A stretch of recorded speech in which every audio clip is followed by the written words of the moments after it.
Welcome to XOR dread. अगर आपको असली हॉरर पसंद है तो लाइक और सब्सक्राइब जरूर करें। Let the fear begin. चलिए, आज हम भारत की एक ऐसी डरावनी लोक कथा की दुनिया में चलते हैं जो आज भी लोगों के दिलों में खौफ पैदा करती है। ये कहानी है भैरवपुर गांव की और वहां आधी रात को घूमने वाली एक रहस्यमयी आत्मा की। आइए इस कहानी के राज से पर्दा उठाते हैं। कहानी की शुरुआत ही होती है इस चेतावनी से।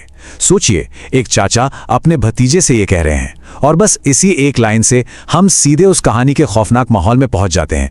ये सिर्फ एक सलाह नहीं है, बल्कि एक पूरे गांव के दिल में बसे गहरे डर की आवाज है। तो हमारी कहानी का जो मेन कैरेक्टर है वो है रमेश। शहर में पढ़ता है, छुट्टियों में अपने गांव भैरवपुर आता है। गांव जो हमेशा शांत रहता था, लेकिन इस बार आते ही उसे महसूस हो जाता है कि यहाँ कुछ तो ठीक नहीं है, कुछ तो बहुत गलत है। रमेश ये देखकर बहुत हैरान था। सूरज ढलते ही गांव के हर घर का दरवाजा बंद हो जाता। सड़कों पर एक अजीब, एक डरावना सन्नाटा छा जाता।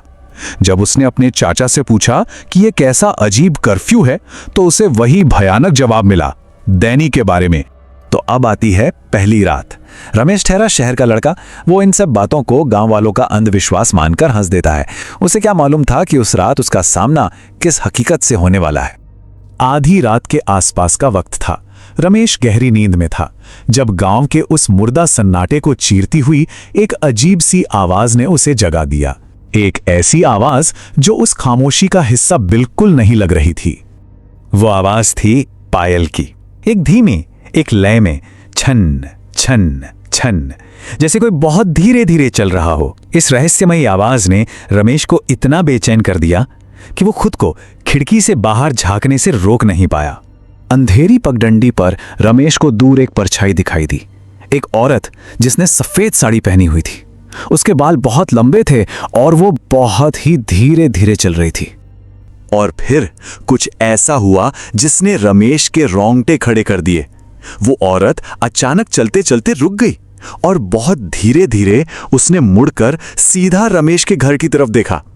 बस इतना देखते ही रमेश ने डर के मारे फौरन खिड़की बंद कर ली। अगली सुबह जब रमेश ने रात की ये बात अपने चाचा को बताई तो उनके चेहरे का रंग ही उड़ गया। उनकी आंखों में वही डर साफ दिख रहा था जो पूरे गांव की हवा में महसूस हो रहा था। चाचा के उस डर ने यह साबित कर दिया था कि रमेश ने जो देखा वो कोई सपना नहीं था।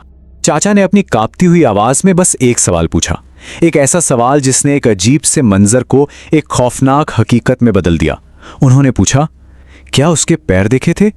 इस सवाल का मतलब बहुत ही भयानक था, क्योंकि पुरानी लोक कथाओं के हिसाब से दैनी या चुड़ैल की सबसे बड़ी पहचान यही होती है कि उसके पैर उल्टे होते हैं। और ये खौफनाक सच रमेश को अगली रात अपनी आंखों से देखने को मिला। दूसरी रात का आतंक पहले से कई ज्यादा भयानक था। पायल की आवाज इस बार दूर से नहीं, बल्कि घर के बिल्कुल दरवाजे के पास से आ रही थी। रमेश ने जब हिम्मत करके दरवाजे के झरोके से देखा तो वो औरत ठीक बाहर खड़ी थी। उसका चेहरा बालों से ढका था और उसके पैर सच में उल्टे थे। और फिर दरवाजे पे एक धीमी सी दस्तक हुई, ठक ठक ठक, और उसके बाद एक शांत लेकिन बहुत ही अजीब आवाज सुनाई दी, दरवाजा खोलो। ये किसी जिंदा इंसान की आवाज तो कतई नहीं थी। जब रमेश ने एक और खौफनाक रात गुजारी जिसमें वो दैनी उसकी छत पर दिखाई दी, तो गांव के बुजुर्गों ने आखिरकार इस आतंक के पीछे की दुखद कहानी का राज खोल ही दिया। ये कहानी थी एक औरत की जिसका नाम था सीता। बात है करीब 25 साल पुरानी। सीता नाम की एक औरत पर गांव वालों ने डायन होने का झूठा इल्जाम लगा दिया। सबने मिलकर डर और अंधविश्वास में उसे गांव से निकाल दिया। बेचारी सीता ने जंगल में अकेले और बेसहारा दम तोड़ दिया। लेकिन कहते हैं मरने से पहले उसने एक श्राप दिया था, मैं वापस आऊंगी। अब जब रमेश को यह सच पता चला तो उसने फैसला किया, अपनी आखिरी रात वो उस आत्मा का सामना करेगा। वो समझना चाहता था कि आखिर वो क्या चाहती है, बदला या कुछ और। उस रात वो दैनी फिर आई और इस बार वो सीधा रमेश के सामने खड़ी थी। उसने एक सर्द बेजान आवाज में कहा, तुम्हें यहां नहीं आना चाहिए था। और ये कहते ही वो पलक झपकते ही हवा में गायब हो गई। लेकिन कहानी अभी खत्म नहीं हुई थी। जैसे ही रमेश ने एक राहत की सांस ली, उसे अपने ठीक पीछे से अपने कान के एकदम पास एक फुसफुसाहट सुनाई दी। वह अभी भी यहीं है। जब उसने मुड़कर देखा तो वहां कोई भी नहीं था। ये किस्सा आज भी भैरवपुर में जिंदा है।